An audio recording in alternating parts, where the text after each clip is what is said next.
Okay, so if we wanted to plot some points on our Cartesian coordinate system or our coordinate graph here, then I'm going to use the ordered pairs in order to graph. Now the ordered pairs tell us the direction on how I get there, and then the point is actually the destination. So it's kind of like a map, like if I was driving on some one-way streets. Remember, my ordered pair is always written with X and Y. X comes first and then Y. It's alphabetical and it always will be. So X comes first and Y comes next.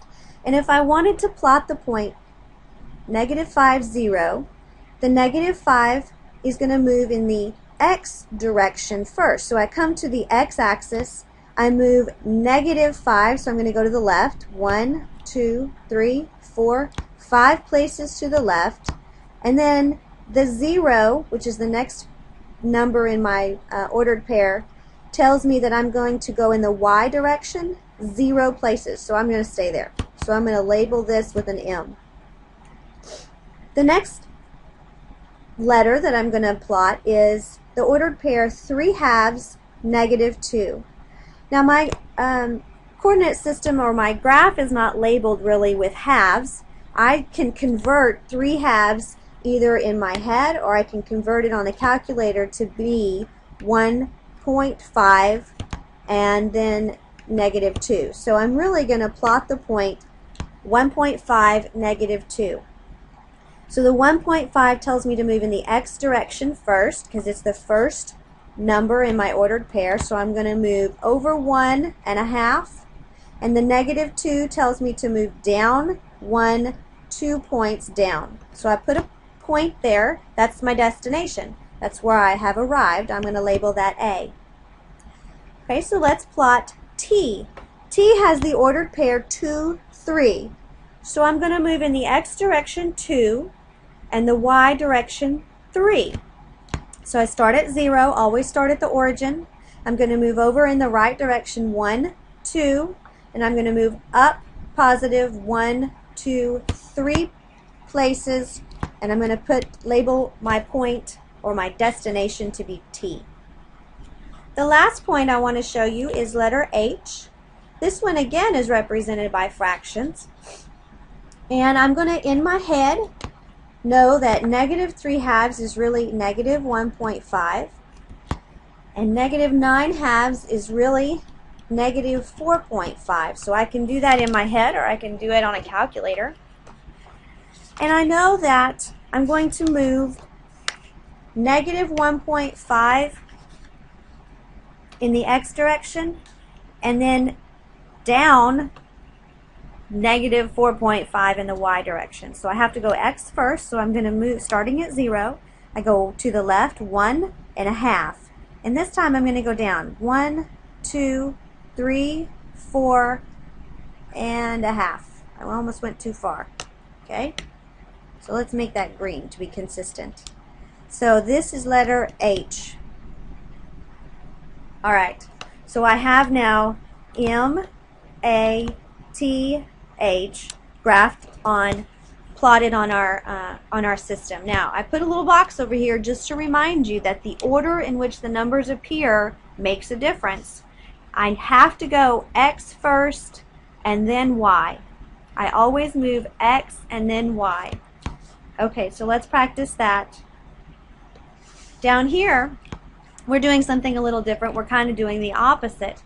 Now I already have my points plotted. I have A through G plotted, and I need to identify the ordered pair, and then I also want to tell which quadrant each one lies in.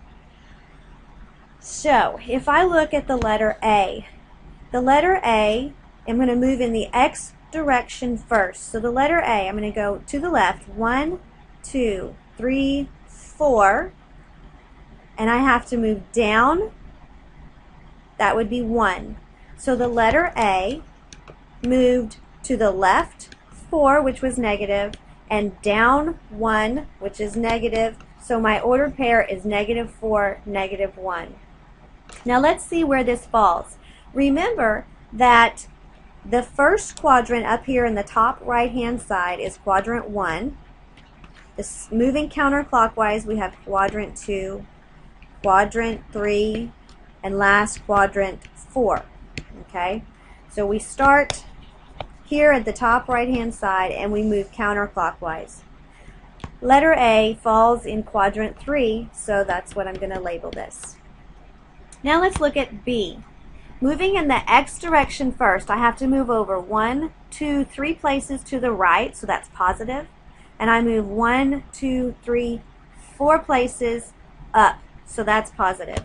So letter B is going to be over 3, up 4, I think that was it.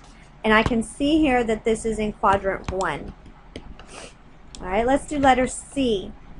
Letter C doesn't move either direction in X, so that means I've gone 0 places on X, but I go down 2. So this point is over 0, down 2, which is a negative. And letter C is falling on. It lays on the y-axis. So when I talk about its quadrant, I just say y-axis. Okay? Let's try that again. Letter D. Letter D doesn't move any in the X direction, but it moves up to 4. So letter D would be 0, positive 4, and again, it's on the y-axis. Okay, letter E. Letter E moves over here 1, 2, 3, 4 places to the right. That's positive. But this time, it doesn't move off of the x-axis. So it is over 4, up 0, and we're going to say that it lies on the x-axis. So that's E. Okay, let's look at letter F. Moving in the X direction, we always write X first. We're going to go to the left. Negative 1, 2. So letter F would be negative 2 and positive 1, 2. Here we can see that it lies in the second quadrant, so we label it with a 2. And last, let's do letter G. Letter G moved 1, 2 places to the right, so it's positive. And it moved down, which is negative 1, 2, 3, 4. So letter G is positive 2, negative 4, and it is found here in the fourth quadrant.